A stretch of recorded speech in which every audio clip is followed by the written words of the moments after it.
Wow. Let's give it up for these guys. You know, I have to tell you this. I feel so blessed to be amongst these three men. It's almost like I get an opportunity. I come from a family of 11 children, and 7 girls, 4 boys, and it's almost like I was always the one hanging out with my brothers. And hanging back out with these guys again, it feels like I'm hanging with my brothers. So what a pleasure and a blessing at the same time to be able to share this moment with you guys. But, you know, the funny thing, people ask me all the time, it's like, you know, how did you get hooked up with these guys? Like, what's the deal here? And I have to tell you this, it started with Marcus Allen and I. We started out, you know, was introduced years ago, maybe about almost 15, 16 years ago. Yes. And, you know, I just look much younger than Marcus, but anyway. I'm not going to argue with you, Phyllis. Absolutely not. But, yeah, and so we've remained really good friends, and we've had an opportunity to work together. And so, you know, I'd like to start my first question out to you, all of you, to answer this question. When I think about, you know, the value card, like the value card that you carry with you every day, and this is a value card that people expect for you to show up, you know, with that value card. When I was in the military for 22 years, you know, I used to say my value card was leadership. And so when I left the military, that's the value card that I still play to this day, that leadership card. People expect for me to show up and be a leader. What would you say is one of the value cards that you had when you played sports and that you carry that throughout your life? We'll start with you, Dr. Derek. By the way, it's a pleasure to be here with you. With these guys. I was just with him the other day. I always see my brother over there. Thank you for having us.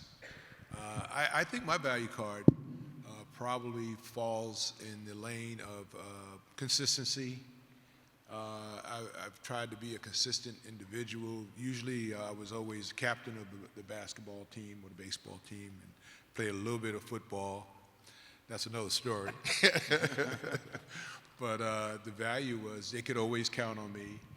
And, you know, I didn't approach a game as though I was trying to have a great game, but I wanted to be consistent. Whatever my numbers were across the board, I knew I was going to reach those numbers.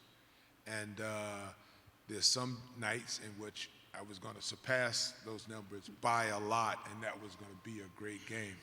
But that wasn't a predictable thing. But the predictability to me and the value that I brought was to be consistent. My teammates knew that they could look to me night in and night out to bring it. Well, for me, it was always my personality part of it, because the assumption is when anyone saw me play or met me, they always thought I was going to be this tough guy, you know. And my personality is such that it draws you in. And so my teammates were drawn in, obviously, by me, but also when I'm able to interact with people and they get a chance to meet me and learn about my personality. You know, I love to laugh, joke, and have a good time. And so he's a teddy bear. He's a jokester. And as a result of that, people, they become disarmed very quickly because of my personality. Well, my value card is, I think, when I look back, that I certainly obviously put a premium on myself, right? I love myself, but I think quickly people realize that I love people just as much as I love myself, and I've always been able to give back. We're in a unique position, especially guys in sports, and I'm sure it happens in other occupations as well. Every year they're trying to replace us, right? And so it challenges you as a person, right? Do you do the right thing, right? The person that is trying to take your position, do you give him all the information necessary for him to be successful? And if you're a good person, if you're a good person of character, you will do that, right? And I think one of my, when I walked away from the games, I think, especially for my peers, that was one of the things that they really appreciated about me is that despite, the competition, I gave them whatever was necessary. And I think that's part of becoming a really good leader, right? Once you develop yourself, it's not about you anymore. It's about, great leader starts developing other people. And so I think that was one of my value cards. Jerome, Marcus told you told a very funny story at Marcus' event. You talked about I found out something about him, and I didn't know this. And I said, what does it mean that you didn't start out wanting to play football? Can you talk a little bit about that? Well, I grew up in inner city Detroit, and I'm the youngest of three. And my mother, understanding that the streets in Detroit was pretty tough, decided at a young age she would get me and my older brother, kind of out of the neighborhood and inject us into the bowling lanes. So as a kid, I became a bowler, right? And I pride myself, I was one of the best 13-year-olds in the country bowling. Well, it came time for me to think about college, and I said to myself, if college is anything like me getting my school clothes, I'm in trouble. Because being the last one, it wasn't a lot of money left for me. So I get one sweater and I was in. So I'm saying to myself, I gotta find a way to get to college. And so I decided when I was 14 that I was gonna play football. I didn't play football before that. I didn't play Little League, any of that. I decided as a freshman in high school that I was gonna play football. And I went out, and my first year I played linebacker. My second year I played tight end, nose guard. So I was all over the place. And then my junior year of high school, I played running back and linebacker, and then the success started to happen. So it was by happenstance. It was not supposed to happen that I was playing it 13 years in the NFL and all of that. None of that was supposed to happen. I was supposed to be a professional bowler. I was supposed to be on the PBA tour, and you should be watching me on television bowling, not bowling over people. Hey, Phyllis, I have a question for Dr. J. I've known Dr. J forever. For me, he was one of the epitomes of what I thought was cool and grace, and he and Sidney Poitier. I mean, I love those two guys and stuff. And Doc, everybody knows you as Dr. J. I just have one question. Have you ever been mistaken as a real physician? Absolutely, Marcus. Absolutely. And as a matter of fact, when I met my present wife, it was at the airport in Orlando, Florida. No. And we had both gotten off a plane coming from Atlanta to Orlando. And, she had this little outfit on with these white pants. He still remembers. But he's smiling, though. Like it was yesterday. Yeah, he's like it was smiling yesterday. And it took forever for the luggage to come. So that was a lot of time. There was a lot of time there, and I introduced myself. I was a senior executive for the Orlando Magic, and we started having a little small talk about transportation. How you going to get home? How you going to get somebody picking you up, so on and so forth, and whatever. And somebody was picking her up, and somebody was picking me up. So I actually gave her my card. And it said Dr. Julius Irving on there. And with her being from Honduras, she didn't know who Dr. Julius Irving was. She thought I was a real doctor. And it said Orlando Magic, blah, blah, blah, blah, blah, blah. So she thought I was like the team physician. Yeah. Team physician. So I said, that was a good thing. That was a good thing, because, when you walk in a room and somebody has a whole book on you and they know everything, or they think they know everything about you, they talk to you a little differently. like y'all are chummies, you know, y'all old friends or whatever, man. I'm just meeting you, dude, because you got all this information. It don't mean we cool yet, you know. You got to pass the cool test. So it has happened, and it happened very close to home. I asked this question, we had a conversation the other day, and I think it bears repeating. I asked Jerome, I mean, he has one of the more iconic names too, but I said, why didn't they, you know, how did they come up with that name? Why not minivan or anything like, I mean, you know, how did they come up with the bus? Well, it wasn't my first choice.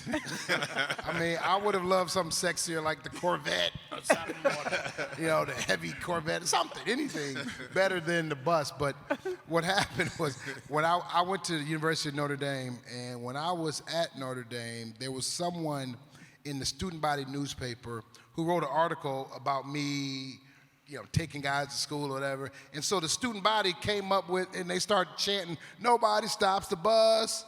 And it was like, okay, it's cool. But my coaches used to have a little thing they would say. He'd say, "Big as a truck, quick as a caddy." That's why they call him Big Daddy, right? So I was like, I like that. Yeah, that's Oh, sexy. I like that. That's Big Daddy. I like that, right? So I was trying to get that to like get traction. You were trying to be But Big as Daddy. but as it turns out, the bus was all that ever really materialized, and so I understood that.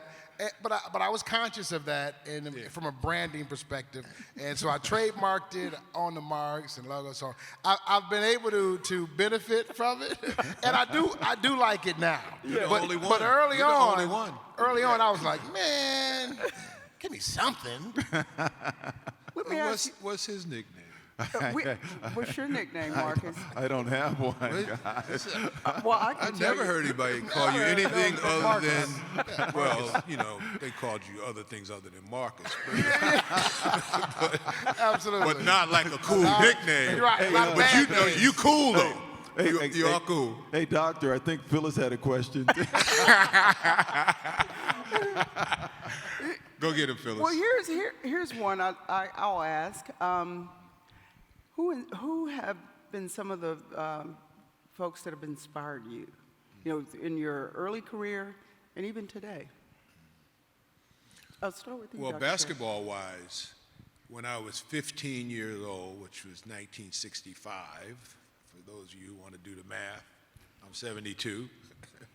And I had 5 basketball players who I thought were the greatest basketball players in the world. And they were, well, Wilt Chamberlain, Bill Russell, Jerry West, Oscar Robertson, and my favorite was Elgin Baylor. Okay? So that's my 5, and people call me delusional because I stick with my 5. They say, who are the 5 greatest basketball players? So I give them that 5. And they're like, what about? And I'm like, what about? I made up my mind when I was 15. Now, I also was very much inspired by Bill Cosby, who I had met in college. And, you know, he was an inspirational guy to so many, particularly African-American young men. And Grover Washington Jr., who was the best saxophone player of all time. And we became personal friends in Philadelphia, and he passed at age 50, but his memories forever through other saxophone artists who I run into, and we have Grover Washington Jr. stories. What about you, Jerome? Well, for me, it was really simple. It was my father, because I grew up in a very difficult situation. My father worked 2 jobs, and I saw how he worked, right, and how he never complained.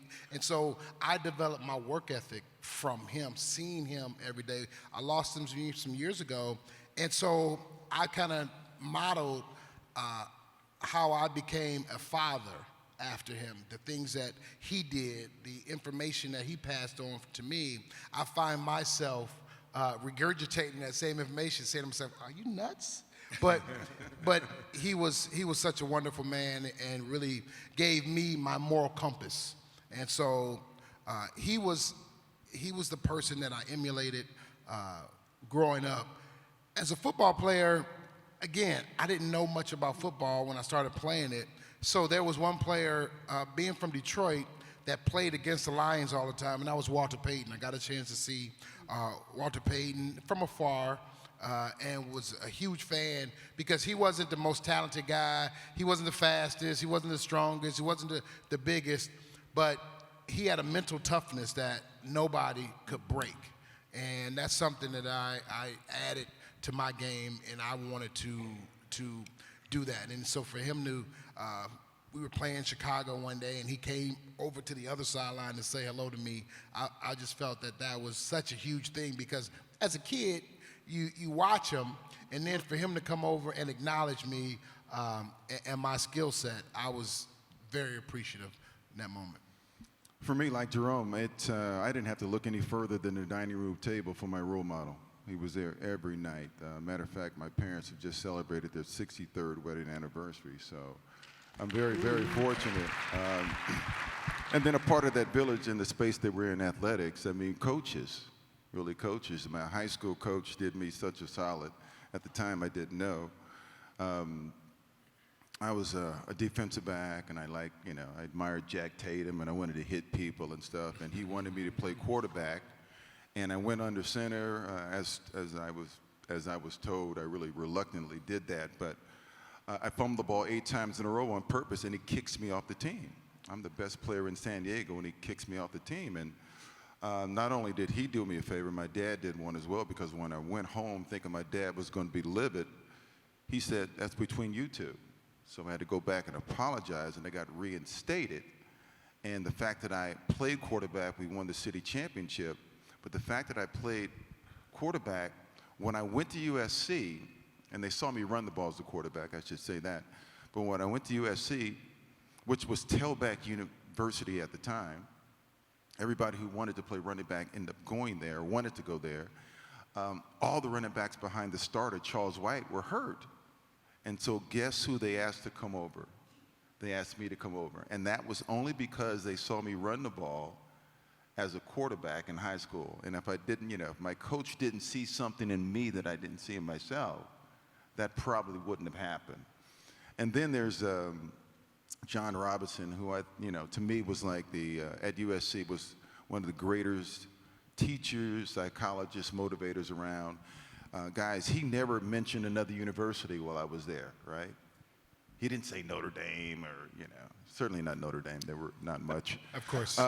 He couldn't beat him, so he wouldn't talk about it. But he always said, remember, we're 18 to 22-year-old kids. He always said, if the Rams want to play us, we'll meet them in the parking lot. You name the place and the time. And as an 18-year-old kid, that is like, yeah, we'll play the Rams. I mean, even though we would have got destroyed, but our mentality was such, And then just growing up, I'm serious, the guy that's sitting next to you, Phyllis, has always been one of my favorite people. Special, because I've always admired intellect and courage and grace, right? And I saw that in Muhammad Ali. Muhammad Ali was really the only person I've ever got an autograph from that I've actually, And Doc became like my. You got one from me, didn't you? Didn't you get one from me? Yes, of course, Phyllis. I do remember that. All right. And so, it's like it's a village. It's a lot of people. And even though I didn't play basketball, Doc became a part of the fabric of my success. And another person that inspires me, see, you kind of interrupted me, but is you do, Phyllis. And so I'd like to find out who are some of the people who inspired you. You know what? It would be my mom and was my father. And I'd say, having a mother who had and parents, 11 children, and, I didn't grow up with, I'd say from a modest, beginning. And just knowing how much they sacrificed just for 11 children to be able to be successful in where we are today in our lives, and I owe all of that to the sacrifices that they made. So my mother's 91, and she's still full of fire. You met my mom when you came to Thanksgiving, and I'm still, every day I get inspired by her, just the things that she will say, and you know, if you go ring the bell, anyone can go ring the bell, but not everyone can make a difference. And so, so she just constantly challenged me still today to be the best that you can be. That's interesting because one of my great motivations is I always wanted to be great. But the larger motivation is I always wanted to obviously make my parents proud. And still to this day, I always want to make my parents proud. That drives me. I'd like to add something to this conversation, and it really was about the path that led to something that Jerome and Marcus have experienced a great deal of, and those are endorsements. And for me, you know, yeah, my childhood was a little bit different. I came from a broken home as opposed to having a father figure there. I had a mother who was father and mother for the 3 kids. But the point I want to make is that I was a Salvation Army kid. And so my basketball, you know, got a big boost in terms of playing an organized game with the Salvation Army and being able to travel around Long Island and then travel around New York, New Jersey, Pennsylvania, you know, as a 12, 13-year-old kid, and know what it was like to be on the road. But for a cause that was entitled Carry the Books and the Ball. That's what our Salvation Army Center used to talk about, carry the books and the ball. So we used to have to take our report cards there, and if the report cards weren't up to snuff, you know, then you couldn't play. So there was some discipline associated with that, but the biggest thing that came from that was to be a giver, to be charitable, and to be a public servant. So through doing eventually ads and commercials for public service, doing public service announcements, and doing announcements about benefits, it led to becoming a pitch man, you know, where Wall Street says, this guy can sell the Salvation Army, you know, he can sell toothpaste or shoes or, you know, sneakers or what have you. So it fed into it, and something doing voluntarily for free led to something that was very lucrative over the years, which was to have a career as an endorser. Right. So when you think about how you've been able to leverage your brand, right, and you guys have done a really good job with that. I know, Marcus, I went to your charity event this summer, and you know, I just saw so many other brands or CEOs that were there that really saw the work that you were doing and got behind your charity. What do you, if you had to go back and tell your younger self when you were leaving the league, before you left the league, what it would be like after you got out and how to use that brand, what would you say? What would you do differently? Would you do anything differently? And how are you leveraging? What would I do differently? Well, I guess there was a lot. I don't think we have enough time, Phyllis. Specifically, I wish I would have taken business courses. Obviously, I learned a lot along the way, and I had valuable people in my life, which helped me a lot. One of my mentors was Wayne Hughes. A lot of people don't know him, but he was the owner, creator of Public Storage, and he owned America's Homes for Rent, a guy that sort of took me under his wing, and I learned a lot from him. But, you know, coming from a family where your dad is the oldest of 11 kids, that's, his dad dies when he's young, and when he was alive, he really didn't have a great relationship with him, right? And then he decides to move to San Diego, starts his own business. I learned a lot from my father, very smart man, and to this day, you know, again, you know, I like intelligent people. I just wish I would have emphasized that a little bit more, but money's never been my, you know, a great drive for me. all right? Having a quality of life, enriching the people around me. I think one of my greatest assets, guys, is that, and I always say, you know, you're rich by what you give and you're poor by what you keep, but one of my greatest assets is I'm a people person. That's who I am. I mean, you can look at my resume and I got all these titles, but you get a better person, I think, you know. At least when you hire me for a job, I engage every single person there. I do not leave out a person, right? And that's value, right? And it's amazing how people, you know, when I meet people and they're astonished. God, he remembered my name. Just those little things are so valuable and so important. So that's really, I think my greatest asset is that I love people, right? And I engage with people, and they walk away with an experience. And that's really what it's all about. Because what are we here for otherwise? So I think, you know, that's me. Jerome? Well, what I would tell, telling my younger self is to understand who your target market is, right? Who are you trying to influence? Understand that more, and don't put yourself in a position where you alienate that group, whether it's doing something out of character because your moral compass is off, because a lot of times people, you know, that happens. Be aware of social media, of what that does, how that influences your brand and who you are as a person. And so I would just be very mindful of some of these things that are now prevalent. Years ago, that was not the case.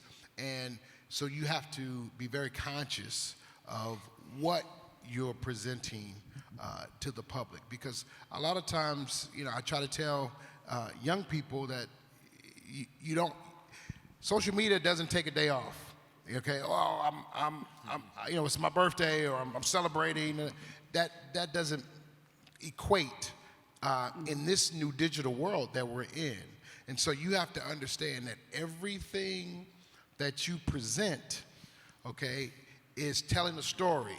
And if that story isn't consistent with who you are and who you're trying to influence, then there's going to be a big problem. So I would just tell my younger self you got to keep your eyes wide open because a lot of things that you think are simple are unfortunately a little bit harder to explain in this new digital landscape that we're in now. Absolutely.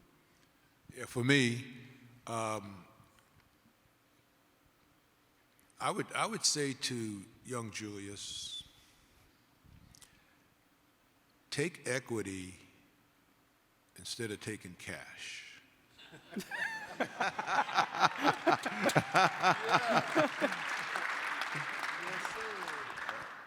So when I was 30, I did a one-on-one game, Dr. J versus Larry Bird.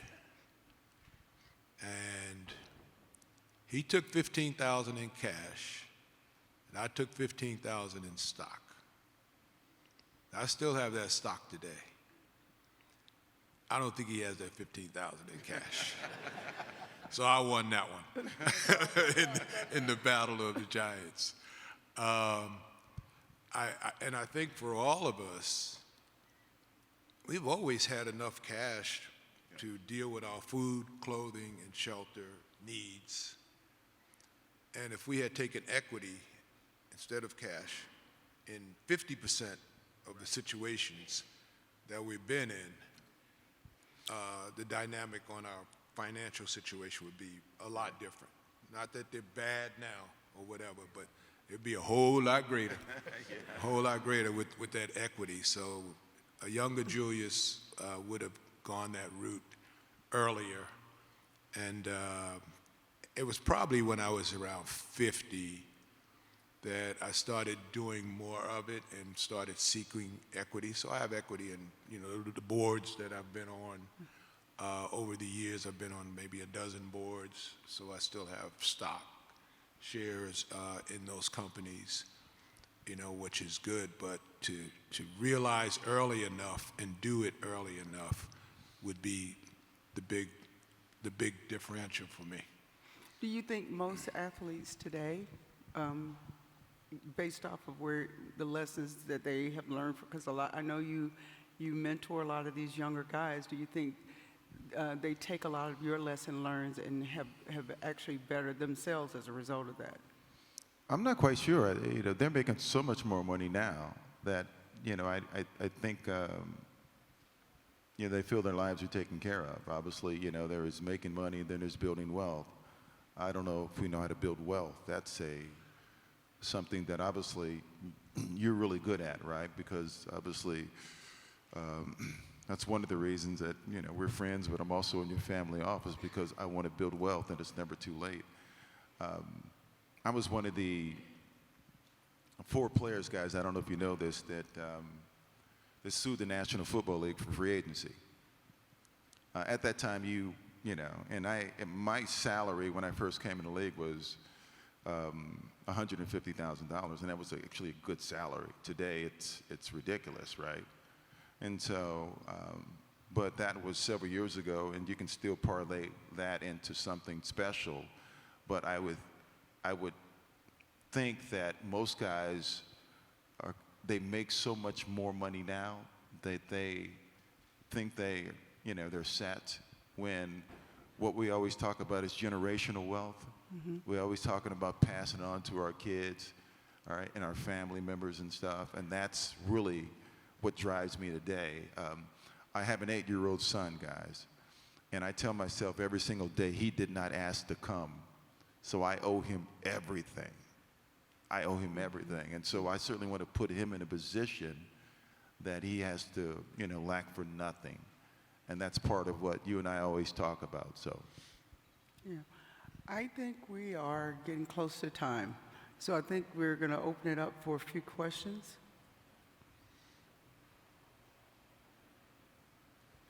If we could see a hand go up, the lights are so bright.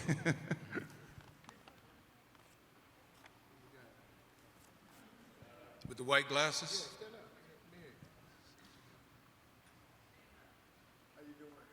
Good. Monzel, visionary filmmaker.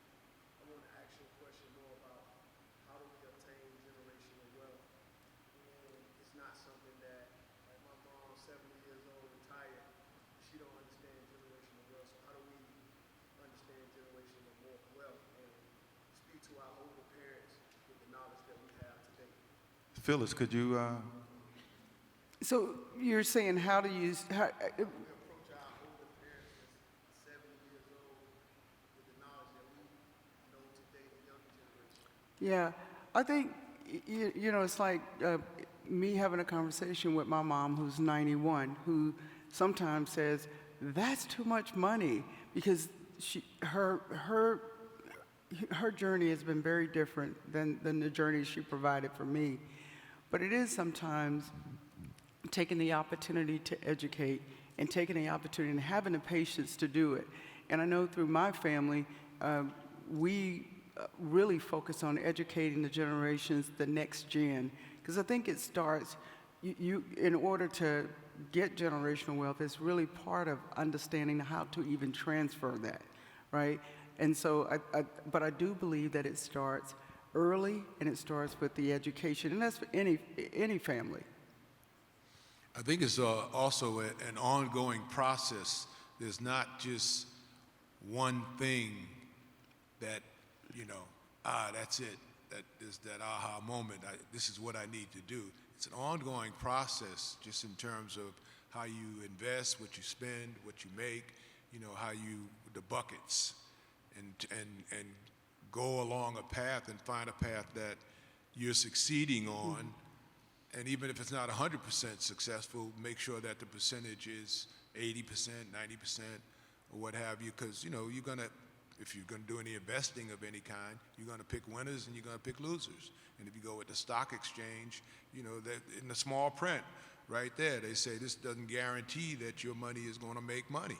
So you could definitely get that call for a margin and need to make up the difference between the balance that you have in your account and then the amount you have on the lending side or whatever. So it's a process, and it's education, and it takes time, and unfortunately, sometimes it takes getting hit before you wake up and make the good move. Yeah, and I also think it's about the education part, but it's about research, learning about the tools that are available to you, the vehicles that you can use, a generation skipping trust, things of that nature that, you put money, it skips a generation. So now you're able to create generational wealth a couple generations down the road. So I think if we take the time to get informed about what's available to us, then I think we have a better chance of giving our next generation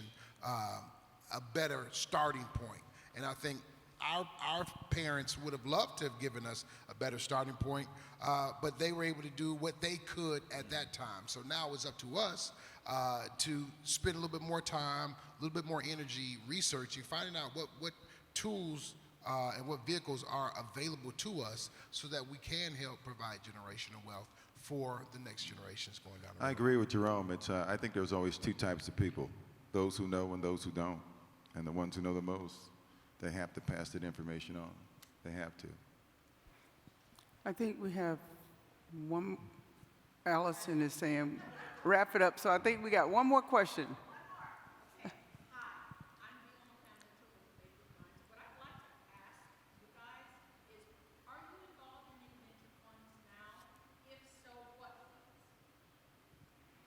Well, I'm involved with Serena Ventures, so I'm one of the LPs in her fund, and I'm also, and this is about the third venture fund that I've been involved with. One of the reasons that I got involved with Serena's fund, because we talked about the gap between women of color getting funded early. So her fund addresses early stage women-owned businesses, and particularly women of color. And so not a passion project, but we really look for those companies that have the ability to scale, and also where we can come back and add value as well, where we can bring resources back and expertise. So that was, for me. Any of you guys involved with venture funds? I'm involved in a fund out of South Bend, Notre Dame, Graham Allen Partners, and it's a mid-cap fund that looks for mid-cap companies to invest in and take advantage of opportunities. Also, one here, Navigation in Atlanta. Navigation Capital deals with a lot of, what do you say? Can't think of the term. I'll come back to it in a second. Too many hits to the head. Well, that was one of the reasons I got involved with Phyllis and be a part of her family office. We're actually looking at a number of things, whether it's funds or NASCAR I'm smiling on that one. I had this great opportunity. My first race I ever went to was a Formula One race, which is the Indianapolis 500. And from there, I got to be the Grand Marshal, and I think it was called the Pennzoil 400 in Las Vegas. And I sort of really took a look under the hood and saw some amazing opportunities there. One, NASCAR is, next to football, it's the second most viewed sport. And it has, televised in over 150 countries. They are diversity in their sport. When it comes to cars, they got the Truck Series, the Infinity Series. I mean, it's really interesting. And then what intrigued me was we just see the cars going around and around, at 180 miles an hour, but there's so much technology behind it. And I was really surprised by that. And I said, Phyllis, you have got to go we went to the Atlanta Speedway, and Phyllis fell in love with it. I saw the first car crash. It was about 10 cars. I was like, oh my God, I love this sport. So tell them, I know we're closing, but tell them your interest there and what you hope to do. Yeah, so we hope to be in the first all-women-led owned NASCAR team, and so we're pursuing that now. and, um, and we're excited about it because NASCAR does have a desire to have more minority owners to come into the sport. And so Michael Jordan is one of the only minority owners in NASCAR right now. And so we hope to be the second team to come in as a minority owner. So thank you. I think we're done.